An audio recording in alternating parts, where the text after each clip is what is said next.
Assalamualaikum warahmatullahi wabarakatuh. Terima kasih buat kalian yang udah selalu stay nonton video aku setiap ada notif dari aku setiap aku bikin video baru. Aku mau ngucapin banyak terima kasih ke kalian karena udah nonton video aku. Oke, seperti biasa ya di channel YouTube aku itu mungkin menjelaskan tentang beberapa materi, tapi sekarang hanya aku jelaskan cuma satu materi aja. Nah, jadi sebelum lanjut ke materinya, kalian jangan lupa like, comment, dan subscribe. Nah, teman-teman, di sini aku akan ngasih tahu ke kalian materinya itu adalah masa dewasa akhir, yang mana di sini ada 4 tahap. Yang pertama adalah dewasa akhir, umurnya dari 61 tahun dan 60 sampai 64 tahun. Yang kedua adalah young old, dari 65 tahun sampai 74 tahun. Ini bisa dibilang tua muda ya. Dan yang ketiga adalah old old, yang umurnya itu adalah 75 sampai 84 tahun. Dan yang terakhir adalah oldest, yang dari 85 tahun ke atas. Jadi yang oldest ini bisa dibilang paling tertua. Dan di sini ada against atau diskriminasi berdasarkan usia yang dimiliki. Nah, contohnya adalah orang lanjut usia, lemah, rentan lemah, tidak produktif, tidak aktif secara seksual, pemarah, dan lain sebagainya. Ya karena memang kalau misalnya udah tua ya tidak dianjurkan untuk bekerja ya teman-teman, makanya tidak produktif lagi. Dan yang selanjutnya adalah primary aging, yang mana proses penurunan kondisi tubuh secara bertahap yang berlangsung sepanjang rentan kehidupan tidak dapat dihindari. Nah, ini adalah primary aging itu tidak dapat dihindari ya teman-teman. Dan yang selanjutnya adalah secondary aging, yang mana proses penurunan kondisi tubuh sebagai hasil dari penyakit, gaya hidup, perusakan tubuh. Nah, dapat dihindari, dapat dicegah. Kayak misalkan kita semasa mudanya, kalau misalnya kita masa bodoh sama diri kita, ya kita harus menerima masa tuanya gitu. Apa yang kita tanam itulah yang kita tua ya teman-teman. Kayak misalkan dari mudanya tuh kita makan apa aja segala macem, tapi kan itu kan efeknya tuh nggak langsung hari itu aja gitu. Efeknya tuh bisa 5 tahun ke depan, bahkan efeknya tuh pas kita tua gitu. Dan selanjutnya adalah functional age, yang mana seberapa baik seseorang berfungsi dalam lingkungan fisik dan sosial dibandingkan orang berbeda pada usia kronologikal yang sama. Nah, selanjutnya di sini ada mental dan behavioral problems, yang mana dementia ini adalah penurunan dalam fungsi kognitif dan tingkah laku akibat disfungsi otak. Nah, biasanya ditandai oleh pikun. Nah, yang kedua adalah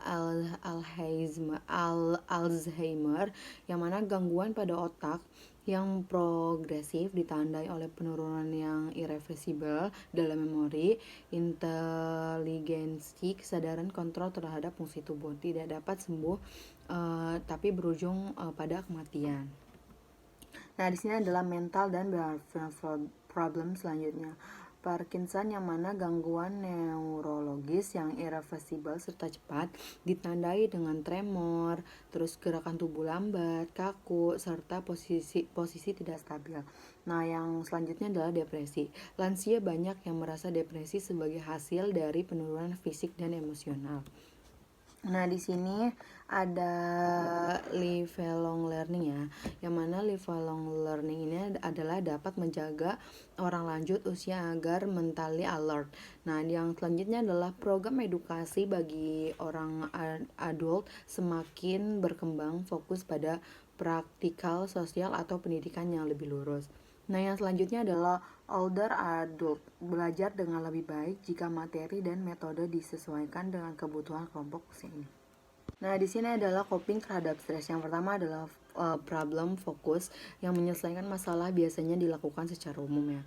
Nah, di sini adalah emotional fokus, melakukan emotional adjustment terhadap masalah yang dihadapin, bukan menyelesaikan masalahnya. Nah, biasanya dilakukan old adult. Agama memberi kontribusi besar dalam melakukan emotional focus coping.